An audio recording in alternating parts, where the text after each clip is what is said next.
안녕하세요. 반짝반짝 가치를 찾자에 온 걸 환영해요. 오늘은 용돈에게 3가지 일을 정해주는 날이에요. 어린이 친구가 동전을 받거나 지폐를 받으면 돈은 조용히 주머니 안에 들어가요.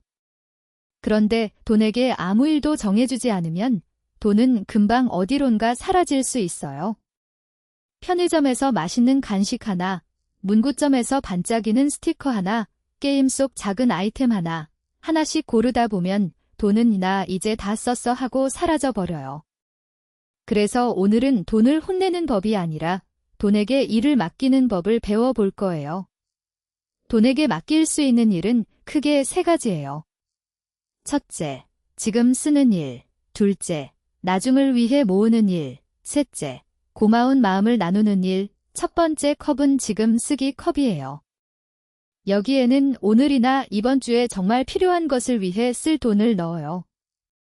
친구와 나눠 먹을 간식, 학교 준비물, 오래 고민한 작은 장난감처럼요.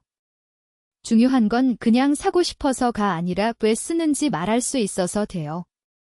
내가 이유를 말할 수 있으면 돈을 쓰는 마음도 더 또렷해져요. 두 번째 컵은 나중에 모으기 컵이에요. 여기에는 조금 더 큰 목표를 위해 기다리는 돈을 넣어요. 새 책 한 권, 가족과 함께 가고 싶은 체험, 오래 쓰고 싶은 물건처럼요. 모으기 컵의 돈은 빨리 움직이지 않아요. 하지만 조용히 쌓이면서 우리에게 한 가지 힘을 길러줘요. 바로 기다리는 힘이에요. 기다릴 줄 아는 사람은 돈을 더 잘 다룰 수 있어요. 세 번째 컵은 나누기 컵이에요. 아주 적은 돈이어도 괜찮아요. 동생에게 작은 선물을 준비하거나 도움이 필요한 곳에 기부하거나 누군가에게 고마운 마음을 표현하는 데 쓸 수 있어요. 돈은 나만 기쁘게 하는 도구가 아니라 다른 사람을 따뜻하게 만드는 도구도 될 수 있어요. 나누기 컵은 돈의 크기보다 마음의 방향을 알려줘요. 그럼 용돈을 받았을 때 어떻게 나누면 좋을까요? 정답은 한 가지가 아니에요. 예를 들어 1,000원을 받았다면 지금 쓰기 컵에 500원, 모으기 컵에 400원, 나누기 컵에 100원을 넣을 수 있어요. 또 어떤 날에는 지금 쓸 일이 없어서 모으기 컵에 더 많이 넣을 수도 있어요. 중요한 건 돈이 들어오자마자 새 컵을 한번 떠올리는 거예요. 부모님과 함께라면 질문을 이렇게 바꿔보세요. 이 돈으로 뭐 살 거야? 라고 묻기보다 이 돈에게 어떤 일을 맡기고 싶어? 라고 물어보는 거예요. 그러면 아이는 사고 싶은 물건만 말하는 대신 지금 필요한 것, 나중에 바라는 것, 누군가와 나누고 싶은 마음을 함께 생각하게 돼요. 오늘의 작은 실험을 해볼까요? 종이컵 3개나 작은 봉투 3개를 준비해요. 각각의 지금 쓰기, 나중에 모으기, 마음 나누기라고 적어요. 그리고 오늘 받은 돈이나 이미 가지고 있는 동전을 3곳에 직접 나누어 넣어봐요.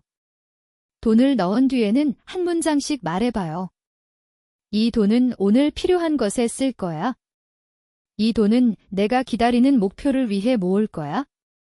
이 돈은 누군가를 기쁘게 하는 데 쓸 거야. 이 연습은 아주 작아 보여도 큰 습관이 돼요.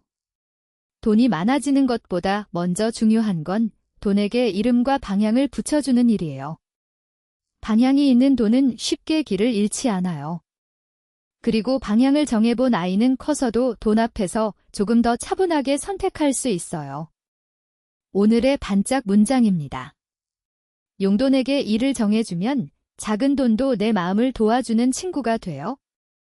오늘은 용돈을 3가지 컵으로 나누는 법을 배웠어요.